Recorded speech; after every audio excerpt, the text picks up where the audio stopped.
ঈমানের পর সবচেয়ে গুরুত্বপূর্ণ আমল হলো নামাজ কায়েম করা। গুরুত্ব এত বেশি, রাসূলুল্লাহ সাল্লাল্লাহু আলাইহি ওয়াসাল্লাম ইরশাদ ফরমান, মুমিন এবং মুশরিকের মধ্যে পার্থক্যকারী হলো নামাজ। মুমিনের বৈশিষ্ট্য সে নামাজ পড়বে, মুশরিকের স্বভাব সে নামাজ ছাড়বে, পড়বে না। অতএব যদি কেউ নামাজ না পড়ে, নাম মুসলমানের দাবিও মুসলমান হওয়ার, নিশ্চিতভাবে বলা যাবে না তার ঈমান আছে কি নেই। এই গুরুত্বপূর্ণ দায়িত্বটি আল্লাহ পাক আমাদেরকে দিয়ে বলছেন, ওয়া ইন্নাহা লাকাবীরাতুন, নামাজ বড় ভারী, বড় কঠিন, পড়তে মন চায় না, পড়তে কষ্ট লাগে। যেন আমাদের মনের কথাটি বলে দিলেন। শীতকাল আসলে ফজরের নামাজ পড়তে কষ্ট লাগে, গরমকালে জোহর আসর পড়তে কষ্ট লাগে। প্রশ্ন জাগে, দায়িত্বদাতা রহমানুর রহিম, দয়ার সাগর, দায়িত্ব যাদেরকে দেয়া হয়েছে মানুষ, এরা দুর্বলতম মাখলুক। রহমানুর রহিমের পক্ষ থেকে দুর্বলতম মাখলুকের কাছে দায়িত্ব আসলো, দায়িত্বদাতা নিজেই বলছেন দায়িত্বটি বড় কঠিন, বড় ভারী, উল্টা উল্টা লাগে। দায়িত্বদাতা যদি নিষ্ঠুর হয়, দুর্বলকে কঠিন দায়িত্ব দিতে পারে, অথবা যাকে দায়িত্ব দেয়া হচ্ছে সে যদি সবল হয়, তাকেও কঠিন দায়িত্ব দেয়া যায়। এখানে দায়িত্বদাতা নিষ্ঠুর নন, রহমানুর রহিম। যাদেরকে দায়িত্ব দেয়া হচ্ছে এরাও সবল নয়, দুর্বল। এখানে আবার কেউ বলতে পারেন, আমরা অসাধ্যকে সাধ্য করি, আমরা দুর্বল হলাম কবে? আমরা যে কত দুর্বল একটু চিন্তা করলেই বুঝে আসবে। এই যে শীতকাল আসতেছে, শীত থেকে বাঁচার জন্য গরম টুপি, কান টুপি, রুমাল, মাফলার, চাদর, শাল, জ্যাকেট, সোয়েটার, জাম্পার, ঘরের ভিতরে হিটার, কত কিছু ব্যবহার করি। এরপরও মাঝে মধ্যে পত্রিকায় দেখা যায় ঠান্ডায় অমকের কোমর বেঁকা হয়ে গেছে। পক্ষান্তরে আমাদের এলাকার কুকুরগুলো পৌষ মাঘের কনকনে শীত, এই শীতের মধ্যে রাতভর অলিয়ে গলিয়ে চিপা চাপায় দৌড়ল। দেখেছেন কুকুরের গায়ে সোয়েটার না গলায় মাফলার? এরপরও এদের তো কোমর বেঁকা হয়নি। তাহলে ওরা দুর্বল না আমরা দুর্বল? আমরা দুর্বল। আমরা যদি খালি পায়ে হাঁটতে যাই, আমাদের পায়ে কাটা বিঁধে, ইটের কণা, পাথরের কণার গুতা লাগে, ব্যথা পাই, জুতা স্যান্ডেল ব্যবহার করতে হয়। এরপরও মাঝে মধ্যে জুতার তলা বেদ করে পায়ে কাঁটা বিঁধে, এমনকি কখনো হাসপাতালে গিয়ে ডাক্তারের শরণাপন্ন হয়ে অপারেশনের মাধ্যমে কাঁটা বের করতে হয়। পক্ষান্তরে আমাদের এলাকার কুকুরগুলো সারা জীবন দৌড়লো, খালি পায়ে দৌড়লো। আছে কুকুরের পায়ে জুতা স্যান্ডেল? এমনকি কাটা বনের একদিক থেকে দৌড় দিয়ে আরেক দিক দিয়ে বেরিয়ে যায়। এরপরও কি কখনো দেখা গেছে কুকুরকে হাসপাতালের বারান্দায়? ডাক্তারের পিছনে ঘুরতে, ডাক্তার সাহেব জুতা স্যান্ডেল তো পায়ে নেই, কাটা বিঁধে গেছে, মেহরবানি করুন অপারেশনের মাধ্যমে কাঁটাটি বের করে দিন। না। তাহলে ওরা দুর্বল না আমরা দুর্বল? আমরা দুর্বল। আমাদের বাচ্চা বয়স 3-4 মাস, একটু ঘুরতে পারে, পায়খানা করেছে, আম্মা আসতে একটু দেরি হয়ে গেছে, এসে দেখে পায়খানা অর্ধেক পরিষ্কার হয়ে গেছে, আর একটু দেরি করলে পুরোটাই পরিষ্কার হইতো। কে পরিষ্কার করে? বাচ্চা নিজে। কিভাবে? কলের গোড়ায় নিয়ে ধুয়ে সে খেয়ে দিয়ে সাফ করতেছে, ওর কাছে মনে হয় হালুয়া। পক্ষান্তরে একটি মুরগির বাচ্চা আজ ডিম থেকে বেরিয়ে এসেছে, তার সামনে একটি চাল ভাঙা খুদ রেখে দিন, পার্শ্বে একটি পাথরের কণা, খুদের সুরত, খুদের রং, খুদের আকার, আমরাও বুঝবো না কোনটি চাল ভাঙা আর কোনটি পাথর ভাঙা। কিন্তু আজকের মুরগির বাচ্চা সে চাল ভাঙাটি খেয়ে নিবে, পাথর ভাঙাটি খাবে না। সে বুঝে এটা আমার খাবার, ওইটা আমার খাবার নয়। মোরগ কাজ বায় যাবে রো আয়াদ রোজি তলবাদ, মোরগ কাজ বায় যাবে রো আয়াদ রোজি তলবাদ, আদমি জাদা নাদা নাদ খেরা দৌড় আকল তমিজ, আদমি জাদা নাদা নাদ খেরা দৌড় আকল তমিজ। মুরগির বাচ্চা বুঝলো, আমাদের বাচ্চা বুঝলো না, তাহলে ওরা দুর্বল, আমরা দুর্বল, আমরা দুর্বল। এই দুর্বল মাখলুককে দায়িত্ব দিলেন রহমান রহিম, দিয়ে বলতেছেন ওয়া ইন্নাহা লাকাবীরাতুন, দায়িত্বটি বড় ভারী, বড় কঠিন। উল্টা উল্টা লাগে। প্রশ্নের উত্তর আল্লাহ পাক আয়াতের অগ্রভাগে দিচ্ছেন। দায়িত্ব বড় ভারী, বড় কঠিন, পড়তে কষ্ট লাগে, মন চায় না। ইল্লা আলাল খাশিঈন, তবে যারা খাশে তাদের জন্য ভারী নয়, তাদের পড়তে কষ্ট লাগবে না, মিষ্টি লাগবে, আরাম লাগবে, হালকা মনে হবে। তাহলে আমিও যদি খাশে হতে পারি, আমার কাছে নামাজ কষ্টের বিষয় থাকবে না, মিষ্টির বিষয়ে পরিণত হবে। খাশে কি? খাশে কর্তাবাচক শব্দ। যার ভিতরে খুশু আছে সে খাশে। খুশু কি জানলেই তো আমার মধ্যে আমি খুশু আনতে পারি, খাশে হতে পারি, নামাজ সহজ হয়ে যাবে। খুশু বুঝতে আমরা ভুল করি। খুশু বলতে আমরা মনে করি বেসদ হয়ে যাওয়া, বেখবর হয়ে যাওয়া। আমাকে কি মশা কামড় দেয় না, সাপে কাটে, কোনো খবর থাকবে না, এটাকে আমরা মনে করি খুশু। এটা খুশু নয়। এই অবস্থাকে শরীয়তের পরিভাষায় বলা হয় ইস্তেগরাক। আল্লাহ রাব্বুল আলামিনের জাত ও সিফাতের ভিতরে ডুবে থাকা, তার ধ্যানে মগ্ন থাকা, ওইটা ভিন্ন জিনিস। ইস্তেগরাক খুশু নয়, খুশু ইস্তেগরাক নয়। আল্লাহ রাব্বুল আলামিন চাইলে কাউকে ইস্তেগরাক নামক গুণ দিতে পারেন। সাপে কাটলেও টের পাবে না, মশা কামড় দিলেও বুঝবে না, এমনও বান্দা আছেন দুনিয়াতে।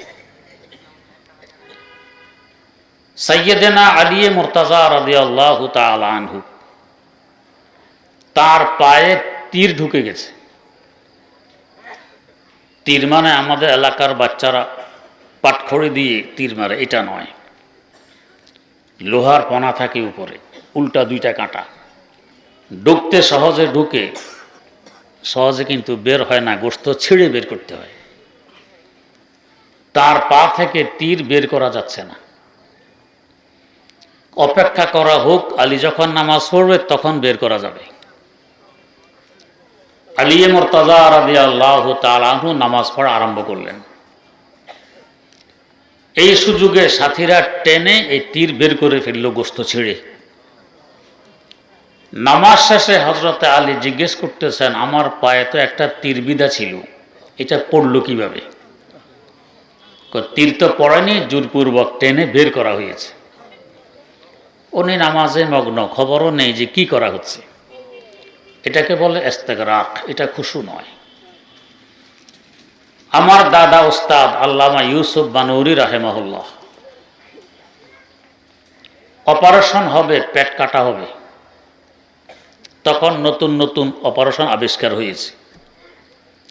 এখনকার মতো এত অত্যাধুনিক নিয়ম নীতিতে অপারেশন হতো না। ওটিতে ঢুকানো হয়েছে, ডাক্তাররা ইঞ্জেকশন প্রস্তুত করতেছে।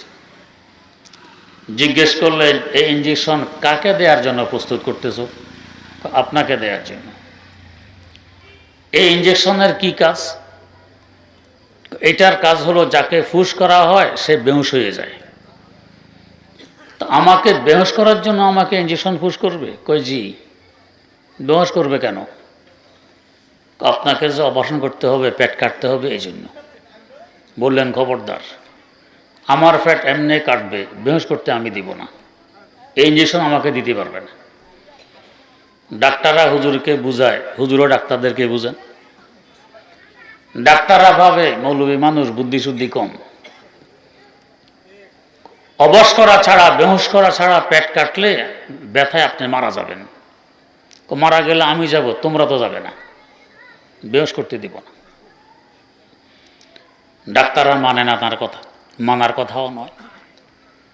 শেষমেশ বললেন যে, দেখো, আমি আমার মাওলার কালামে পাক তেলাওয়াত আরম্ভ করতেছি। তেলাওয়াত করতে করতে এক সময় আমার মধ্যে এই ধরনের কিছু চিহ্ন, কিছু আলামত পরিলক্ষিত হবে, তখন তোমরা আমার পেট কাটবে, ইনশাআল্লাহ আমাকে বেহুশ করতে হবে না। এই বলে তিনি তেলাওয়াত আরম্ভ করে দিলেন। দীর্ঘক্ষণ তেলাওয়াত করার পর নিজে বলতেছেন, ও ডাক্তারেরা, কিছু বুঝো শোনো না? হুজুর, কি বুঝবো? বললেন যে, এই আলামত আর চিহ্ন তো আমার মধ্যে অনেক আগে শুরু হয়ে গেছে, তোমরা এখনো অপারেশন শুরু করতেছ না? ডাক্তাররা হাসতেছে আর বলতেছে, হুজুর, অপারেশন তো কবে শেষ হয়ে গেছে। হুজুর তেলাওয়াতে মগ্ন, এর ভিতরে পেট কাটা হলো, রোগ বের করা হলো, সেলাই করা হলো, হুজুর তেলাওয়াতে আছেন, টেরই পাননি যে কি হচ্ছে। এটাকে বলা হয় ইস্তেগরাক, এটা খুশু নয়। আমরা এই ইস্তেগরাককে খুশু মনে করে নিরাশ হয়ে যাই, যে হুজুররা বলেন খুশু খুজু ছাড়া নামাজ পড়লে লাভ নেই, আমার তো এই অবস্থা হয় না, তো আর কি লাভ, নামাজ বাদ। খুশু ভিন্ন জিনিস, এটা নয়। এটা যদি আল্লাহ পাক কাউকে দেন আলহামদুলিল্লাহ, না দিলে কোনো লস নেই। যেহেতু ইস্তেগরাক আমার এখতিয়ারাধীন নয়, ক্ষমতাধীন নয়, তাহলে খুশু কি? হাকিমুল উম্মত মুজাদ্দিদুল মিল্লাত হযরত শাহ আশরাফ আলী থানভী রহমতুল্লাহ আলাইহি আল ইফতার মধ্যে খুশু সম্পর্কে বিস্তারিত আলোচনা করেছেন। খুশু হলো 3 কাজের নাম। কি সেই 3 কাজ? আমি নামাজে কি পড়ছি অন্তর থেকে পড়ব। আমি নামাজে কি পড়ছি সঠিক উচ্চারণে পড়ব। আমি নামাজে কি পড়ছি আমার নিজ কানে শুনব। অন্তর থেকে পড়ব, জবানে সঠিক উচ্চারণ করব, কানে আওয়াজ শুনব। এই 3 কাজ যদি হয়ে যায়, খুশুর সাথে নামাজ হয়ে যাবে। আগে তো ইস্তেগরাককে খুশু মনে করে নিরাশ হয়ে গিয়েছিলাম, এখন তো আশার আলো দেখা যাচ্ছে। এটা আমার ক্ষমতাধীন, এখতিয়ারাধীন। 3 অঙ্গকে চাইলে আমি একসাথ করতে পারি। তবে এতদিন যে একসাথ ছিল না, এতদিন জবান ছিল মসজিদের ভিতরে, অন্তর দোকানপাটে। কর্মচারী রেখে আসলাম, এই সুযোগে নিয়ে আবার চুরি করে বসে। কান মসজিদের বাইরে, কে যেন কি বলতেছে, আমাকে কিছু বলে কিনা। 3 অঙ্গ 3 জায়গায়। এখন এই 3 জায়গা থেকে 3 অঙ্গকে ধরে এনে এক জায়গায় করা একেবারে সহজও হবে না। তবে এই কষ্ট বেশি দিন নয়। বুজুর্গানের দিন বলেন বেশি থেকে বেশি 40 দিন। 40 দিন যদি 3 অঙ্গকে একটু কষ্ট করে এক জায়গায় ধরে রাখা যায়, এরপর আনাও লাগবে না, ধরে রাখাও লাগবে না, ওরা একা একাই এসে এক জায়গায় বসে থাকবে। 40 দিনের একটি প্রভাব পড়ে প্রত্যেক আমলের উপরে।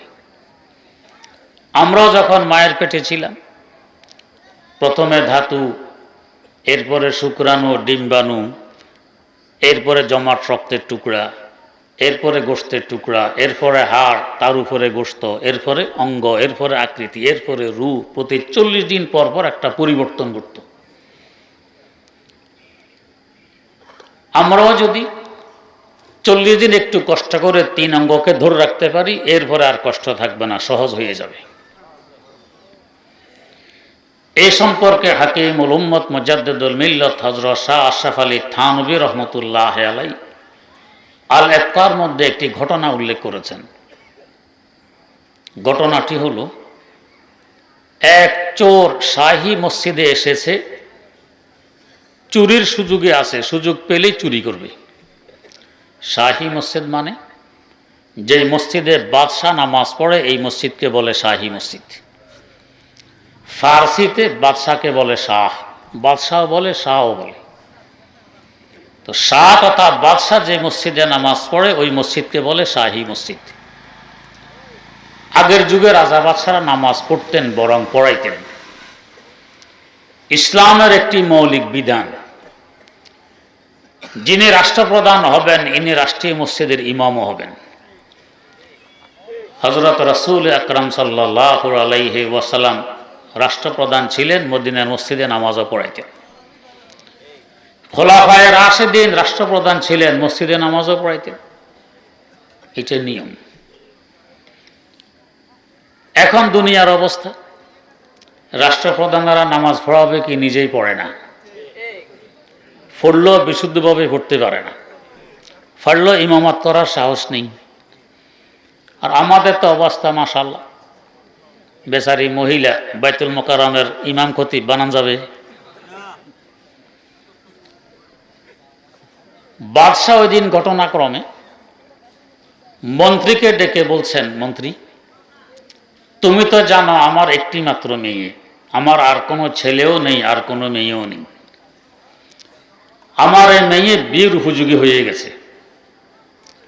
পরহেজগার দেখে একজন ছেলে খোঁজ করো, পরহেজগার ছেলের কাছে আমি মেয়ে বিয়ে দেব। আমারও বর্তমানে এই মেয়ের স্বামী হবে এই দেশের বাদশাহ, এ রাজ্যের মালিক। কেমন ছেলে খুঁজতেছে? পরহেজগার। হাদিস শরীফে আছে, মানুষে খোঁজে সুন্দর, বিয়ে করার সময় মেয়েটা সুন্দর কিনা, ফর্সা কিনা, খোঁজে ধনী কিনা, যৌতুক কি পরিমাণ দিতে পারবে না পারবে, খোঁজে বংশ কেমন। এগুলো খোঁজার বিষয় নয়, খুঁজবে দিনদারি আছে কিনা। ফাজফার বেজাতি দিন, দিনকে অগ্রাধিকার দিয়ে তুমি বিয়ে করো, সুখের সংসার গড়ে তুলতে পারবে। হযরত ইয়াহইয়া ইবনে আকসাম রাহিমাহুল্লাহ অনেক বড় বুজুর্গ, বড় মুহাদ্দিস, বড় মুফাসসির, বড় ফকিহ, বড় মুফতি। আল্লাহ পাকের মর্জি ছিলেন এই পরিমাণ কালো, অমাবস্যা রাত হার মানে, ঠোঁট কালো রঙের, মোটা, সামনের দিকে ঝুলন্ত, চোখ গোল, এরপরে আবার গোলা, বিড়ালের চোখের ন্যায়। সিঁড়ি বলতে কিছু নেই, কিন্তু গুণের অভাব নেই। বড় বুজুর্গ, বড় আলেম, ডকসুরত নেই। বিয়ে করলেন এমন এক মেয়েকে যাকে বিশ্ব সুন্দরী বললে ভুল হবে না। বিয়ের আগে উনিও স্ত্রী দেখেননি, স্ত্রীও ওনাকে দেখেনি। বাসার ঘরে আসার পর উনিও হতভম্ব, স্ত্রীও হতভম্ব। কারো কোনো টু শব্দ নেই, চুপচাপ বসে আছে। অনেকক্ষণ পর হযরত ইয়াহইয়া ইবনে আকসাম রাহিমাহুল্লাহ জবান খুললেন, বললেন, আলহামদুলিল্লাহ, তোমার উসিলায় আমি জান্নাতে যাব, আমার উসিলায় তুমি জান্নাতে যাবে। এবার স্ত্রীও জবান খুললেন, কিভাবে আপনার উসিলায় আমি জান্নাতে যাব, আমার উসিলায় আপনি যাবেন? বললেন যে, দেখো, আমার মতো এক কালো ছালা, ডক নেই, রূপ নেই, সিঁড়ি নেই, এর জন্য আল্লাহ পাক তোমার মতো এত সুন্দরী একজন স্ত্রী মিলাই দিলেন। আমি সারা জীবনের শুকর আদায় করব, কৃতজ্ঞতা প্রকাশ করব। শুকর গুজার বান্দা জান্নাতে যায়। তো শকরের বরকতে আমি জান্নাতে যাব। আর আমার মতো কালো কুশ্রী এক স্বামী পেয়ে তুমি ধৈর্য ধারণ করবে, সবর করবে। ধৈর্যশীল ধৈর্যের বরকতে জান্নাতে যায়।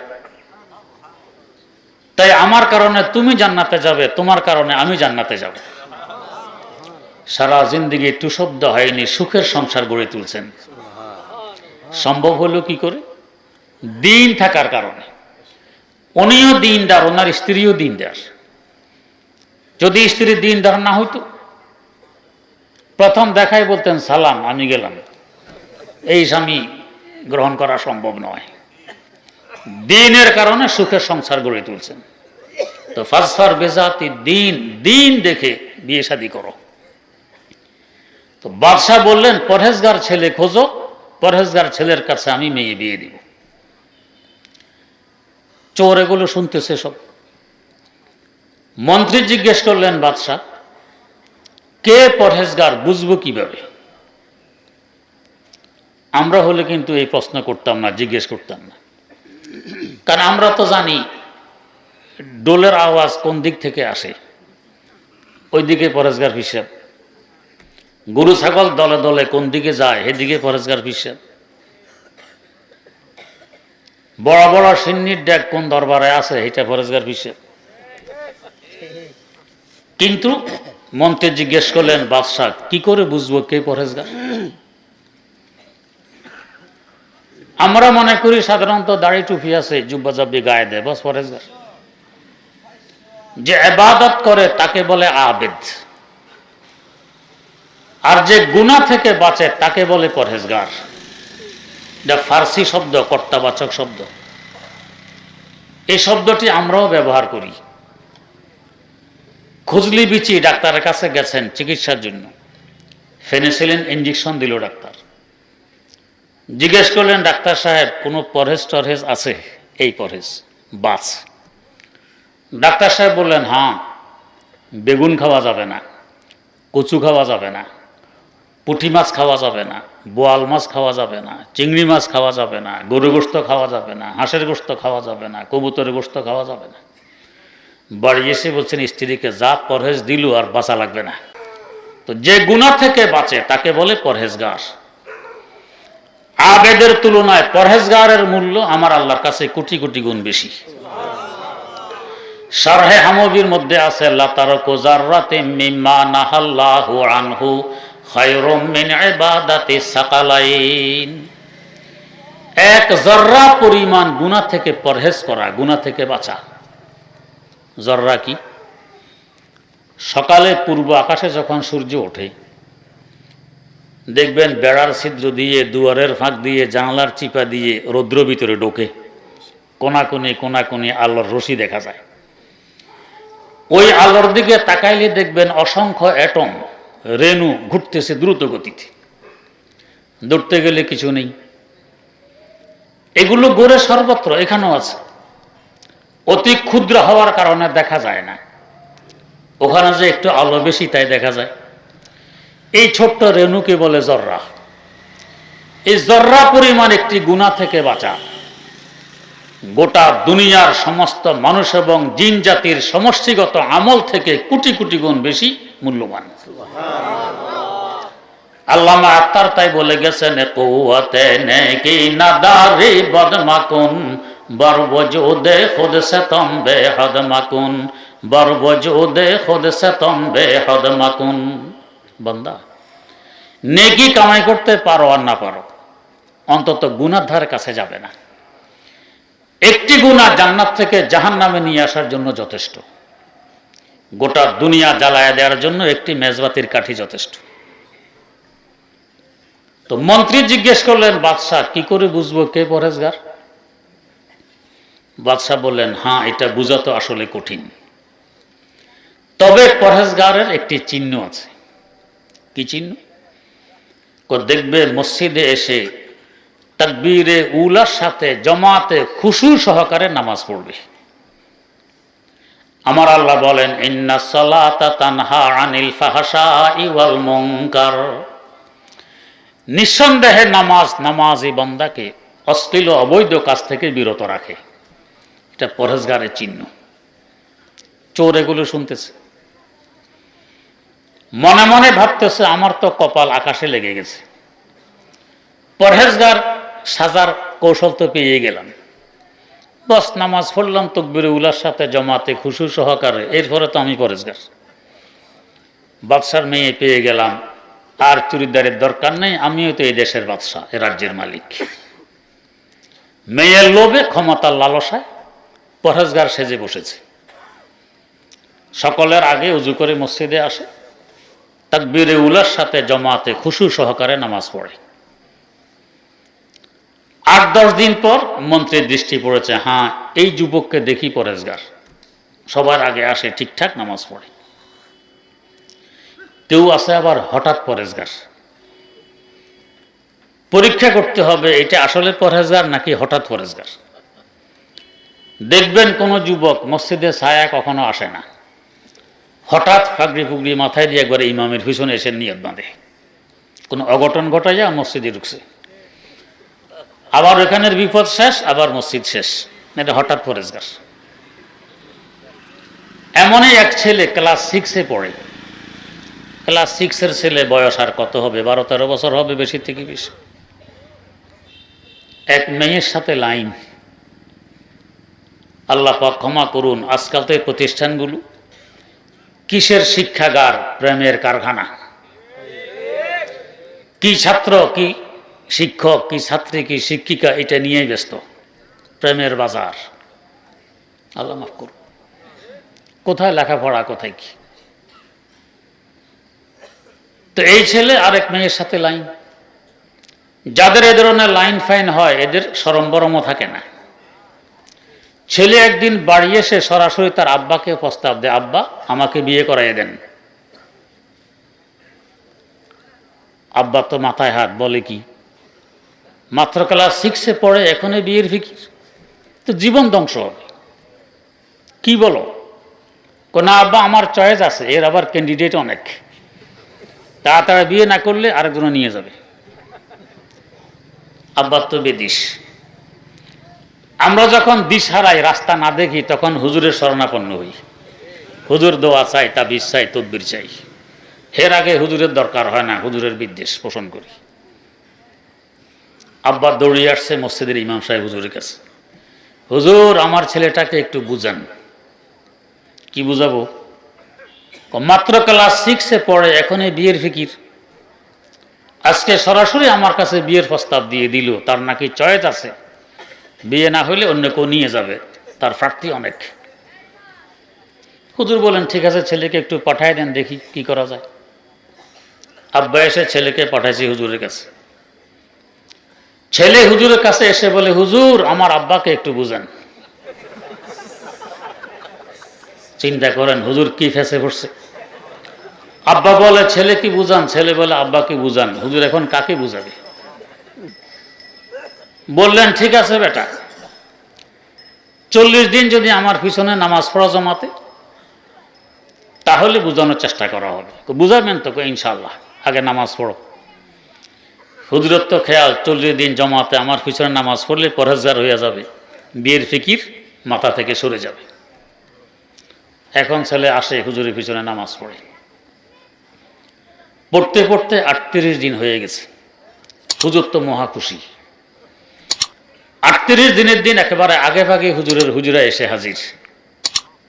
হুজুর তো আরো খুশি, মাশাআল্লাহ পরহেজগার হয়ে গেছে, সবার আগে এসে গেছে মসজিদ।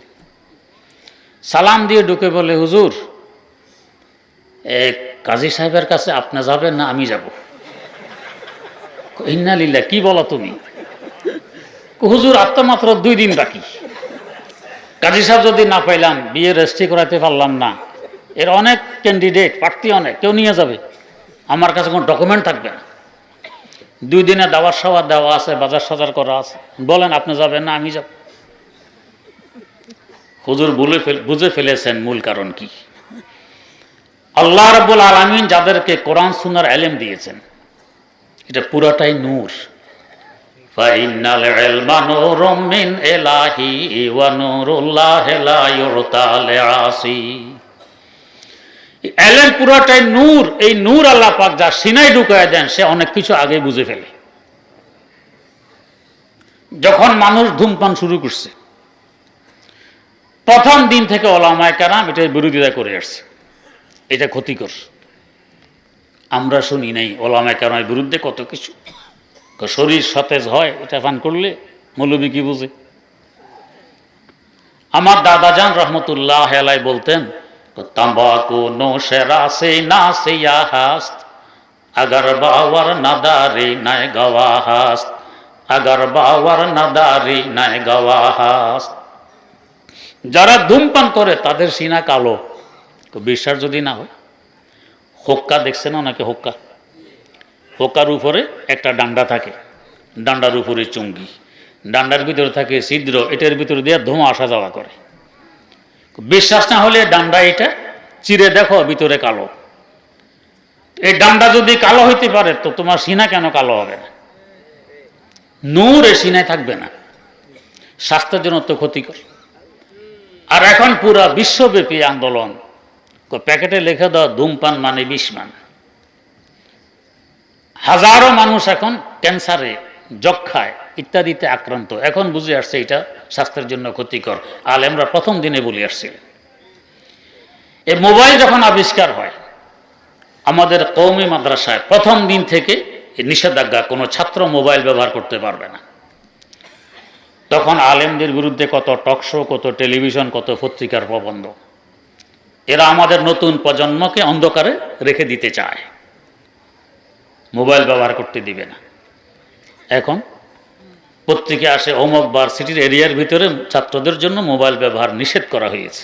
এখন আসে হাজারো লাখো ছাত্রের জীবন ধ্বংস হওয়ার পর এখন যাইয়া বুঝে আসছে। আলেমরা প্রথম দিনে বুঝেছেন। কেন বুঝেন? এলেমের নূর সিনের ভিতরে আছে। তো মসজিদের ইমাম সাহেব বুঝে ফেলেছেন আসলে ব্যাপার কি। জিজ্ঞেস করলেন, বেটা 38 দিন যাবৎ তুমি আমার পিছনে নামাজ পড়েছ, অজু ঠিকভাবে করেছ তো? না হুজুর, অজু তো একদিনও করিনি। অজু করো না, এমনি নামাজ? কই জি। তো কেন করলা না? আপনার নামাজ পড়তে বলেছেন, অজুর কথা তো কিছু বলেননি। অজু ছাড়া নামাজ পড়লে এটা নামাজ হয় না, ব্যায়াম হয়। তো ব্যায়াম তো ফরজগার হবে কোত্থেকে? এটা হঠাৎ ফরজগার বিয়ের জন্য। তো মন্ত্রী 10-12 দিন দেখলেন এই ছেলেটা মসজিদে আসে, নামাজ পড়ে খুশুর সাথে। পরীক্ষা করতে হবে আসলে পরহেজগার নাকি হঠাৎ পরহেজগার। 40 দিন পর্যন্ত অপেক্ষা করলেন, দেখেন যে না, ঠিকঠাক নামাজ পড়তেছে। 40 দিন যখন দেখলো সে নামাজের উপরে অটল, তাহলে এটা পরহেজগার। 40 দিন পরে মন্ত্রী এসে চোরকে বলছে, বেটা তোমাকে বাদশাহ স্মরণ করতেছেন।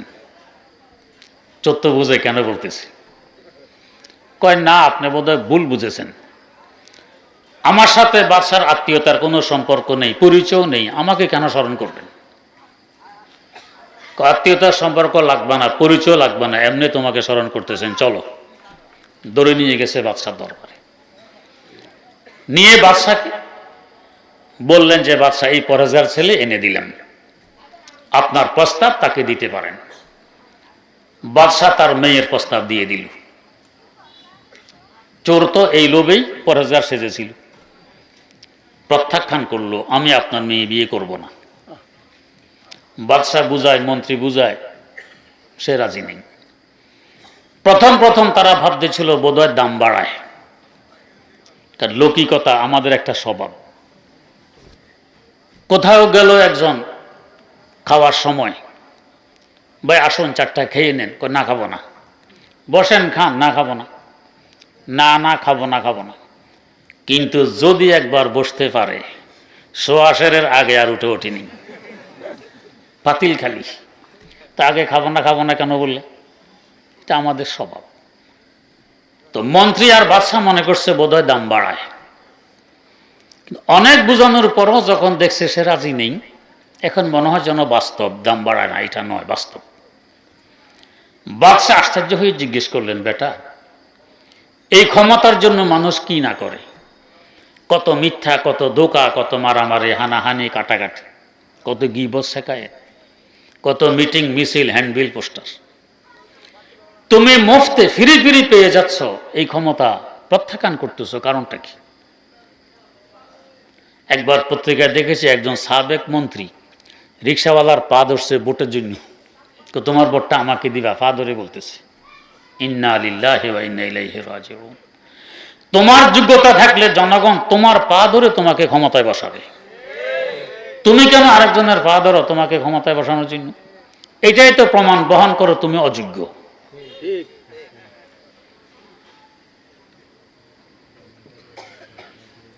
চোর চোখের পানি ছেড়ে দিয়ে বলছে, বাদশাহ বাস্তবে আমি আপনার মেয়ের উপযোগী নই, আমি ছিলাম একজন পাক্কা চোর, আজ থেকে 40 দিন পূর্বে আপনার মসজিদে এসেছিলাম, সুযোগের অপেক্ষায় ছিলাম, সুযোগ পেলে কিছু চুরি করে নিয়ে যাব। ওই দিন ঘটনাক্রমে মন্ত্রীকে ডেকে আপনার মেয়ের বিয়ের আলোচনা করেছিলেন, পরহেজগার ছেলের কাছে মেয়ে বিয়ে দিবেন। মন্ত্রী প্রশ্ন করে, পরহেজগার কে, বুঝবো কিভাবে? আপনি জবাব দিয়েছিলেন যে খুশুর সাথে জমাতে তাকবীরে উলা সহকারে নামাজ পড়ে সে পরহেজগার। আমি আপনার মেয়ের লোভে ক্ষমতার লালসায় পরহেজগার সেজেছিলাম, কিন্তু দীর্ঘ 40 দিন যাবৎ খুশুর সাথে তাকবীরে উলা সহকারে জমাতে নামাজ পড়ার বরকতে এমন এক বাদশাহীর খোঁজ পেয়ে গেছি যে বাদশাহীর সামনে আপনার এই বাদশাহীর মূল্য 2 পয়সাও নয়। আমি এখন আমার বাদশাহী নিয়ে ব্যস্ত আছি, আপনার বাদশাহী কাকে দিবেন না দিবেন আপনার ব্যাপার, মেহেরবানি করে ঝামেলায় আমাকে জড়াবেন না। কি বাদশাহী পাইল চোর! সৈয়দনা আব্দুল কাদের জিলানী রহমতুল্লাহ আলাইহি নিমরোজের বাদশাহ তার বড় ভক্ত। নিমরোজ একটি রাষ্ট্রের নাম ছিল, বর্তমানে আফগানিস্তানের একটি প্রদেশের নাম। আবিধানিক অর্থে অর্থ হয় মধ্যদিন। নিম মানে মধ্য, রোজ মানে দিন, নিমরোজ মানে মধ্যদিন, এই হিসাবে অর্থ হয় মধ্যদিনের বাদশাহ। বাদশাহ একটি চিঠি লিখলেন হযরত জিলানীর নামে, হুজুর আপনার লঙ্গরখানায় দৈনিক হাজার হাজার মানুষ মুফতে খাওয়া দাওয়া করে, ফ্রি খায়, এদের খাওয়া দাওয়ার ব্যবস্থা করতে আপনাকে কত পেরেশানি উঠাইতে হয়, কত চিন্তা ফিকির করতে হয়। আমার রাষ্ট্রের অর্ধেক আমি আপনাকে দিয়ে দিলাম, এই অর্ধেকের বাদশাহ আপনি, এখান থেকে যা ট্যাক্স এবং খাজনা উসুল হবে এই দিয়ে আপনার লঙ্গরখানা চলবে, লঙ্গরখানা নিয়ে আপনাকে আর কোনো চিন্তা ফিকির করতে হবে না। আরবিতে একটি প্রবাদ আছে, আলমার ও ইয়াকিসু আলা নাফসিহি, যে যেমন অন্যকে ভাবেও তেমন। তাহাজ্জুদ গুজার বান্দা ভোর রাত্রে পুকুরে ঘাটে গেছে উজু করতে, তাহাজ্জুদ পড়বে, অপর পরে এক চোর সারা রাত চুরি করে গোসল করতে এসেছে। তো তাহাজ্জুদ গুজার বান্দা যখন দেখতেছে অপর পরে পানি নড়ে, আলহামদুলিল্লাহ এদেশে আরো মানুষও তাহাজ্জুদ পড়ে। আর চোর যখন দেখতেছে অপর পাড়ে পানি নড়ে, ও সত্য দেখা যায় আমি একা নয়, আরো আছে, কিন্তু আরেক চোর গোসল করতে আসছে। তো বাদশাহ মনে করছে সে খাওয়া দাওয়ার ফিকিরে যেভাবে ব্যস্ত থাকে, হযরত জিলানী বুঝি খাওয়া দাওয়ার ফিকিরে এইভাবে ব্যস্ত। হযরত জিলানী তো শান ছিল কারে সাজে মা বফিকরে কারে মাস্ত, ফিকরে মা দরকারে মা আজারে মাস্ত। আমি যার গোলাম, আমার থাকা খাওয়া পড়ার দায়িত্ব তার, আমার নয়। আমার দায়িত্ব শুধু তার গোলামি করা। গোলাম কি খাবে, কি করবে, কোথায় থাকবে, এই দায়িত্ব মুনিবের, গোলামের নয়। বাদশাহ অফার দিয়েছে, গ্রহণ করলেন কি করলেন না জানাইতে হবে। ভিন্ন 1 পৃষ্ঠা কাগজে লিখে জানাবেন, এটাও বরদাস্ত করলেন না। বাদশার চিঠির উল্টা পিঠে 2টি শের লিখে জানাই দিলেন। শেরগুলো ছিল, চৌচতার সঞ্জরে রোখে বখতাম সিয়াবাদ, চৌচতার সঞ্জরে রোখে বখতাম সিয়াবাদ, দর্দি লাগার বুয়াদ হাওয়া সে মুলকে সঞ্জরাম, চৌ খবর ইয়াফতাম যে মুলকে নিমে সব মাম মুলকে নিমে রোজ বক যাও নমি খারাম। ও মধ্যদিনের বাদশা, তুমি যে ট্রলিতে করে চলাফেরা করো, উপরে ছাতার ব্যবস্থা থাকে যাতে রৌদ্র না লাগে। ছাতার কাপড়ের রং হয় কালো। আপনাদের দেশে কি রঙের হয় ছাতা? আগে হইতো, এখন হয় না। এখন এক এক কলির এক এক রং, লাল, সাদা, সবুজ, নীল, কত রকমের ফ্যাশন। আগে কালো কেন হইত? কালো কাপড়ের বৈশিষ্ট্য, কালো কাপড় দিয়ে ছায়া দিলে, কালো কাপড়ের ছাতা মাথায় দিয়ে রৌদ্রে গেলে রৌদ্র কম লাগে, ছায়া গাঢ় হয়, গরম কম লাগে, তাই ছাতার কাপড় হইতো কালো। এখন তো আমাদের আরামের দরকার নেই, ফ্যাশন চাই, ফ্যাশন। দেখেন না কিছু ভাইয়েরা আছে মাশাআল্লাহ, এত মোটা কাপড়ের প্যান্ট পরিধান করে, মোটা কাপড়, জিন্সের প্যান্ট, এবং এটা এত টাইট ফিট, না বসা যায় না কি করা যায়, এই অবস্থা। মাঝে মধ্যে এই ধরনের পোশাক পরিহিত অবস্থা আমাদের কাছে ফতুয়া টুদের জন্য আসে। তো আমরা তো নিচে বসি, কওমি মাদ্রাসা, তো দেখে যে এখানে বসেন, বসার পজিশনও বোঝা যায় উনি এখানে বসতে ইচ্ছুক, কিন্তু যখন বসা আরম্ভ করে ধুম করে গিয়ে এখানে পড়ে, পড়ে বসতে পারে না, হাঁটু বেঁকা হয় না, এটা এত টাইট আর মোটা কাপড়, দুই হাত দিয়ে ঠেকা দেয়, শুয়ে যেতে চায়। আরে বালিশ বুলির সামনে এখানে শোন। আর যদি চুলকানি আরম্ভ হইতে পারে, তো আঙ্গুল কি গজাল দিয়ে খোঁচা মারলেও চুলকানি ভিতরে ঢোকে না। হ্যাঁ, কি কষ্ট, না ভিতরে বাতাস ঢোকে না কিছু। এদের দিকে তাকাইলে দেখবেন পায়ের টাকমু নিচে আরো 1 বিঘত লম্বা প্যান্ট, এটা ভিতরে জুতা পিটা দিয়ে কষে বাঁধছে যাতে নিচে দিয়ে বাতাস বুতাস ঢুকতে না পারে। উপর দিয়ে আবার ঢোকে কিনা, ফাঁসি একটা লাগায়, এটাকে বলে টাই, উপর দিয়ে বাতাস ঢুকা বন্ধ। হাতে দিয়ে ঢোকে কিনা, হাত কপ লাগায় কষে বুতাম লাগায়, এখান দিয়ে বন্ধ। মধ্যখান দিয়ে ঢোকে কিনা, ইন করে ফিন্দে প্যান্ট, জামা থাকে প্যান্টের নিচে ভিতরে, এরপরও সন্দেহ বাতাস ঢুকে কিনা আবার বেল্ট লাগাইয়া কষে বেঁধে দেয়। তার মানে বাংলার আলো বাতাসের সাথে আমার বড় দুশ্মনী, এটা যাতে আমার দেহের ধারা কাছে আসতে না পারে, সব ছিদ্র বন্ধ। এর জন্য কি শোভা পায় যে তোমার আকাশ তোমার বাতাস আমার ফানে বাজায় বাসি? বাতাস তো ঢুকতেই তুমি দিলা না, ফানে কেমনে বাসি বাজাইল চিন্তা করে, এর ফানে বাসি বাজায়। পক্ষান্তরে ওলামায়ে কেরামের দিকে তাকাইয়া দেখুন, ডিলা ডালা জামা কাপড়, যেখান দিয়ে ইচ্ছা আরামসে চুলকানোর সুবিধা নেই, বাতাস চতুর্দিক দিয়ে ঢুকতে পারে, কোনো সমস্যা নেই। এরা বলতে পারে আমার ফানে বাজায় বাসি, যেহেতু বাতাস লাগতেছে আরাম লাগে, এদের ফানে বাসি বাজাইতে পারে। দেশের সাথে মহব্বত থাকলে এদের মহব্বত আছে, ওদের তো দুশ্মনী, বাতাস ঢুকতে দেয় না, হের ফানে বাসি বাজায়। কালো রঙের ছাতা। হযরত জিলানী বললেন, ও মধ্যদিনের বাদশা, ছাতার কাপড়ের রং যেমন কালো, তোমার রাজ্যের আর ক্ষমতার সামান্যতম লোভ যদি আমি আব্দুল কাদের জিলানীর অন্তরে থাকে, আমার তাকদীরের চেহারাটাও এমন কালো হয়ে যাক।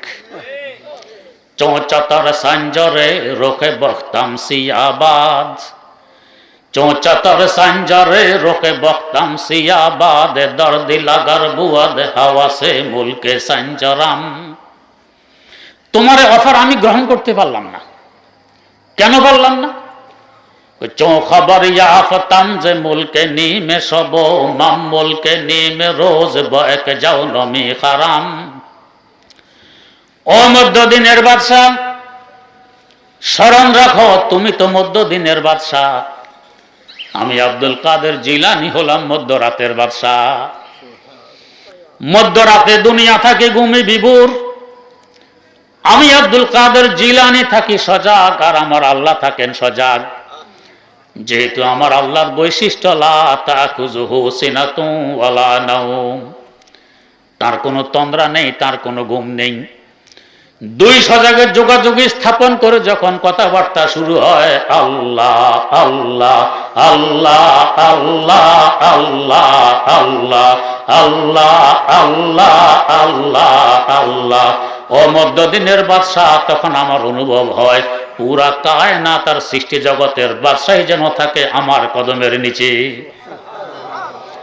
ও মধ্যদিনের বাদশা, যেদিন থেকে মধ্যরাতের বাদশাহীর খোঁজ পেয়েছি, ওদিন থেকে মধ্যদিনের বাদশাহীর মূল্য আমি আব্দুল কাদের জিলানীর কাছে 2 পয়সাও নয়। তোমার ক্ষমতা, তোমার রাজ্য, তোমার মোবারক হোক, আমার লঙ্গরখানা কিভাবে চলবে না চলবে এই চিন্তা না তোমার, এই চিন্তা না আমার, এই চিন্তা তোমার আমার মালিকের। কারে সাজে মা বফিকরে কারে মাস, ফিকরে মা দরকারে মা আজারে মাস। তাই চোর বলছে বাদশা, আমি ছিলাম একজন পাক্কা চোর, আপনার মেয়ের লোভে, রাজ্যের লালসায় 40 দিন যাবৎ যখন জমাতে তকবীরে উলার সাথে খুশু সহকারে নামাজ আদায় করেছি, এমন এক বাদশাহীর খোঁজ পেয়ে গেছি যে বাদশাহীর সামনে আপনার এই বাদশাহীর মূল্য 2 পয়সাও নয়। আমি আমার বাদশাহী নিয়ে এখন ব্যস্ত আছি, আপনার বাদশাহী কাকে দিবেন না দিবেন আপনার ব্যাপার। जो तू मेरा तो सब मेरा, फलक मेरा जमी मेरी, अगर तू एक नहीं मेरा तो कोई शाय नहीं मेरी। ওই বাদশাহী পেয়ে গেলে সকল বাদশাহী থাকে আমার কদমের নিচে। তাই বুজুর্গানের দিন বলেন, মুলকে রা বগজার ও মালিক রা বেগির, मुल्क रा बगजारो मालिक रा बेगीर, ताबे याबी मुल्क सदहा आए फकीर, ताबे याबी मुल्क सदहा आए फकीर। मुलुक ছাড়ো মালিককে ধরো, শত সহস্র মুলুক তোমার পিছনে দৌড়বে। আর মালিক বাদ দিয়ে মুলুকের পিছনে দৌড়লে উভয় জাহান হারাবে, তুমি হবে পথের ফকির। খালি হাত তোমাকে জগৎ থেকে বিদায় গ্রহণ করতে হবে।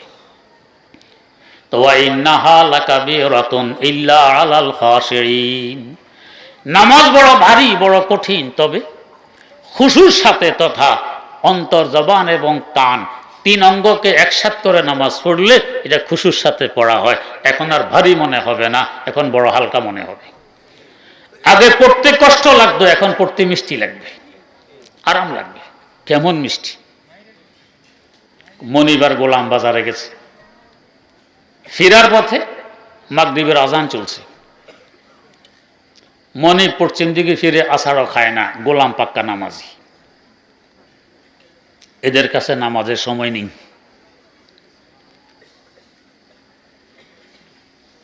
কিশোরগঞ্জ জেলার কুলিয়ারচর থানা আবদুল্লাপুর মাদ্রাসা, মুহতামিম ছিলেন হযরত মাওলানা আব্দুস সুবহান রাহিমাহুল্লাহু তাআলা।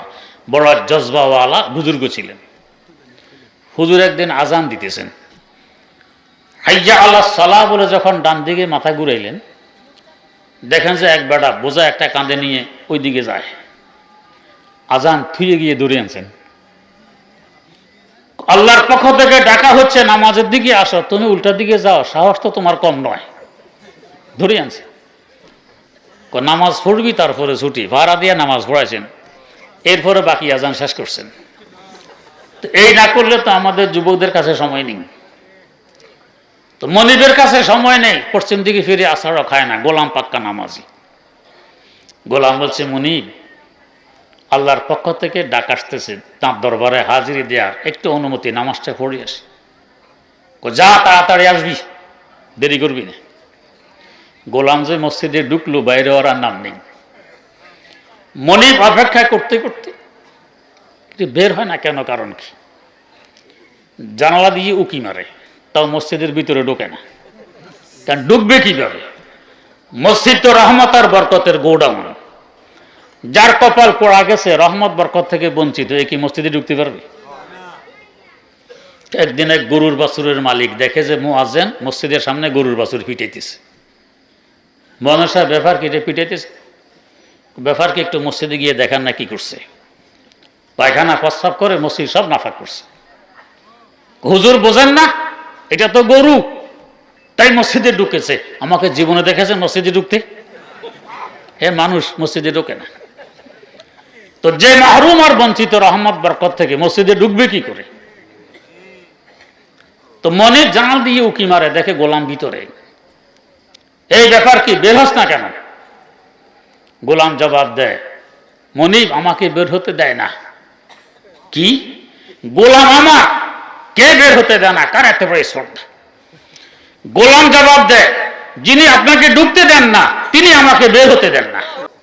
ওয়া ইন্নাহা লাকাবীরাতুন ইল্লা আলাল খাশিঈন। নামাজ বড় ভারী, বড় কঠিন।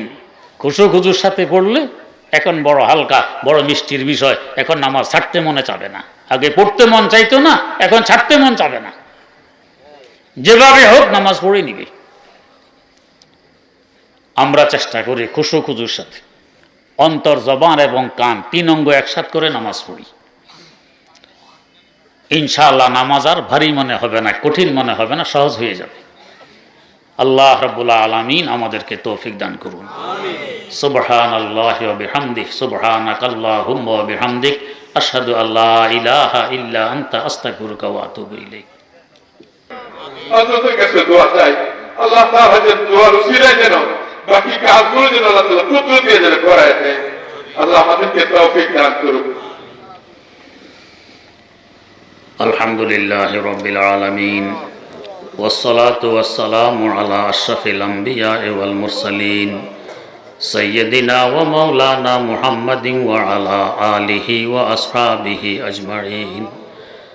রব্বানা আতিনা ফিদ দুনিয়া হাসানাতাও ওয়া ফিল আখিরাতি হাসানাতাও ওয়া কিনা আযাবান নার। রব্বানা যালামনা আনফুসানা ওয়া ইল্লাম তাগফির লানা ওয়া তারহামনা লানাকুনান্না মিনাল খাসিরিন। রব্বিরহামহুমা কামা রব্বায়ানি সগীরা, রব্বিরহামহুমা কামা রব্বায়ানি সগীরা। আল্লাহুম্মা ইন্না নাউযু বিকা মিনাল ফিতান মা যাহারা মিনহা ওয়া মা বাতান। আল্লাহুম্মা ইন্না নাজআলুকা ফি নুহুরিহিম ওয়া নাউযু বিকা মিন শুরুরিহিম। আল্লাহুম্মা সাল্লিত আলাইহিম কালবাম মিন কিলাবিক। আল্লাহুম্মা ওয়াকিয়াতান কাওয়াকিয়াতিল ওয়ালিদ। রব্বুল আলামিন, কতগুলো গুনাহগার মানুষ বুক ভরা আশা নিয়ে কাঙ্গালের ন্যায় গভীর রাত মাহফিলে বসে তোমার দুয়ারে হাত পেতেছি। মাওলায়ে কারীম, কারোর হাতগুলোকে খালি ফিরাই দিও না। রহমত দিয়ে সকলের ভিক্ষার ঝুলিকে ভরপুর করে দাও। নবজাত শিশু ন্যায় নিষ্পাপ বানায় নাও।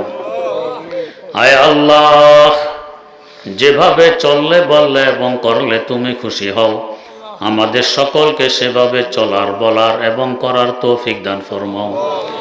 রব্বুল আলামিন, আমাদের মধ্যে, আমাদের আত্মীয় স্বজনদের মধ্যে, বন্ধু বান্ধবদের মধ্যে, পাড়া প্রতিবেশীদের মধ্যে, হিতাকাঙ্ক্ষী শুভাকাঙ্ক্ষীদের মধ্যে যারা আমাদেরকে ভালো জানে এবং আমরা যাদেরকে ভালো জানি, এদের মধ্যে যত রোগী আছে সকলকে রোগ থেকে মুক্তি দান ফরমাও। যারা ঋণী আছে সহজে ঋণ পরিশোধ করার ব্যবস্থা করে দাও।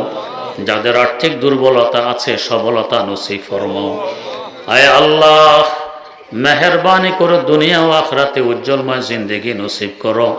বিনা হিসাবে জান্নাতুল ফেরদাউসের মালিক বানিয়ে দাও। তোমার যত বান্দাদের জন্য দোয়া চাওয়া হয়েছে সকলকে সকলের নেক মকসুদে কামিয়া ফরমাও। যারা দুনিয়া থেকে বিদায় নিয়ে কবর দেশের বাসিন্দা হয়ে আছে, এই মাদ্রাসা আর মাহফিলের সওয়াব সকলের কবরে পৌঁছিয়ে দাও। তাদের কবরগুলোকে বেহেশতের গুলজারে পরিণত করে দাও। আয় আল্লাহ, মাদ্রাসার খাতিরে পুরো এলাকাকে ইসলামী আদর্শ এলাকায় রূপান্তরিত করে দাও। বিশেষ রহমত নাজিল ফরমাও। আসমানি জমিনি বলা মুসিবত থেকে এলাকার হেফাজত ফরমাও। মাওলায়ে কারীম, মাদ্রাসার বড় জায়গার দরকার। তোমার জমিন বড় প্রশস্ত, জমিনে জায়গার কোনো অভাব নেই। আয় আল্লাহ, মেহেরবানি করে মাদ্রাসার জন্য বড় এক টুকরা জায়গার ব্যবস্থা করে দাও। আয় আল্লাহ, যে জায়গায় বসে তোমার দুয়ারে হাত পাতার তৌফিক দিয়েছ, এই জায়গা সহকারে আশপাশে আরো অনেক জায়গা মাদ্রাসার জন্য বরাদ্দ করে দাও। যারা জায়গার মালিক, মেহেরবানি করে তাদেরকে এই বুঝ দিয়ে দাও যে জায়গার উসিলা তাদের দুনিয়া আখিরাত উজ্জ্বলময় হবে। আয় আল্লাহ, তাদের কবরগুলো বেহেশতের গুলজারে পরিণত হবে। সদাকায়ে জারিয়া হিসেবে জায়গাগুলো মাদ্রাসা দান করে দেওয়ার তৌফিক দান ফরমাও। আয় আল্লাহ, মাদ্রাসার সকল প্রয়োজনকে গায়েবী খাজানা থেকে তুমি পূরণ করে দাও। দিন দুগুন্নি রাত চৌগুন্নি তারাক্কি আতা ফরমাও। মাদ্রাসার প্রত্যেকটি তালেবুল ইলমকে আলেমে হক্কানি রব্বানি বানিয়ে দাও। তোমার বান্দাদের জন্য পথ প্রদর্শক হিসাবে কবুল করে নাও। তাদের বংশের জন্য নাজাতের জরিয়া হিসাবে কবুল করে নাও। আয় আল্লাহ, তোমার যে সমস্ত বান্দাদের শ্রম আছে, আর্থিক সহযোগিতা আছে, পরামর্শ আছে, মেহেরবানি করে সকলকে এর খাতিরে জান্নাতের মালিক বানিয়ে দাও। রব্বুল আলামিন যেদিন থেকে বিদায়ের ডাক দিবে, তৌহিদ নিয়ে বিদায় নেয়ার তৌফিক দান ফরমাও। তোমার মহব্বত দিয়ে আমাদের অন্তরকে ভরপুর করে দাও। রাসূল আকরাম সাল্লাল্লাহু আলাইহি ওয়াসাল্লামের ভালোবাসা দিয়ে দিলকে পরিপূর্ণ করে দাও। ইয়া ইলাহি কুন মুনাজাতাম ওয়া ফজলে খুদ কবুল। ইয়া ইলাহি কুন মুনাজাতাম ওয়া ফজলে খুদ কবুল। বাহরে সদকা জাতে পাকে হর নবী ও হর ওলি। शेख इस्लाम मुजद्दिद मुर्शिदी हजरत तकी सैयदी मौलाना अब्दुल हय्य आरिफ आरिफी हम हकीमुल उम्मत खैरिल वरा कुतबे हुदा दस्तगीरा यानी मुर्शिद थानवी बहर इमदादो बनूरो हजरत अब्दुर रहीम अब्द बारी अब्द हादी अज़्द दी मक्की वली हम मुहम्मदी मुहिब्बुल्लाह साहिबु सईद हम निजामुद्दी जलालो अब्द कुद्दूस अहमदी हम मुहम्मद आरिफ हम अब्द हक शेख जलाल शमसे तुर्की अलाउद्दीन फरीद जोधनी कुतुब दीनो हम मुईनुद्दीन उस्मान शरीफ हम वो मौदूदो अबू यूसुफ मुहम्मद अहमदी बूसहा को हम वो मुमशादो हुबैरा नामवर हम हुज़ैफा वब्न अदहम हम फज़ैल मुर्शिदी अब्द वाहिद हम हसन बसरी अली फ़ख्रदी सैयदुल कौनैन फ़ख्रुल आलमी बुशरा नबी पाक कुन कल्बे मुरातु अज ख्याले गैर खेश पाक कुन कल्बे मुरातु अज ख्याले गैर खेश बहर जाते खुद शिफायम देज़ अमराज़े दिली हम गुनाहगारों से मौला सद दुरूद व सद सलाम वासिल रोज़ा शरीफ सैयद अकवान हो हम गुनाहगारों से मौला सद दुरूद व सद सलाम वासिल रोज़ा शरीफ सैयद अबरार हो रब्बना तक़ब्बल मिन्ना इन्नका अंतस समीउल अलीम व तुब अलैना इन्नका अंतत तव्वाबुर रहीम सुब्हान रब्बिका रब्बिल इज्जति अम्मा यसिफून व सलामुन अलल मुरसलीन वल्हम्दुलिल्लाहि रब्बिल आलमीन।